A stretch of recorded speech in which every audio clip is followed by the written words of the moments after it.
বিসমিল্লাহির রহমানির রহিম। আসসালামু আলাইকুম এভরিওয়ান। আমি ডাক্তার সাইদুর রহমান, আমার চ্যানেলে আপনাদেরকে স্বাগতম। আসুন সেবা করি, চিকিৎসাকে সহজ করি। সম্মানিত ভিউয়ার্স, আজকে আমি কথা বলবো, অনেক মারা এসে আমার কাছে কমপ্লেন করেন যে ডাক্তার সাহেব, আমার বাচ্চাটা কোনো কিছু হলেই নাক দিয়ে রক্ত আসে। যে কোনো কারণে হতে পারে, কোনো কিছু হলে একটু পড়ে গেছে, কিছু হয়েছে, ঠান্ডা লাগছে, নাক দিয়ে রক্ত আসে, একটু জোরে কাশি দিছে, নাক দিয়ে রক্ত আসে।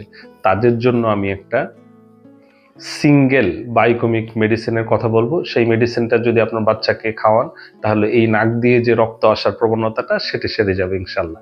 মেডিসিনটা হলো ফেরামফস 6x। এই মেডিসিনটা কিভাবে খাওয়াবেন? 3টা করে বড়ি অল্প একটু কুমকুম গরম পানির সাথে ওম ওয়াটারের সাথে গুলে প্রতি 2 ঘন্টা পর পর খাওয়াবেন, যতক্ষণ না রক্ত বন্ধ হয়ে যায়। রক্ত বন্ধ হয়ে গেলে এই 3টা করে বড়ি 3 বার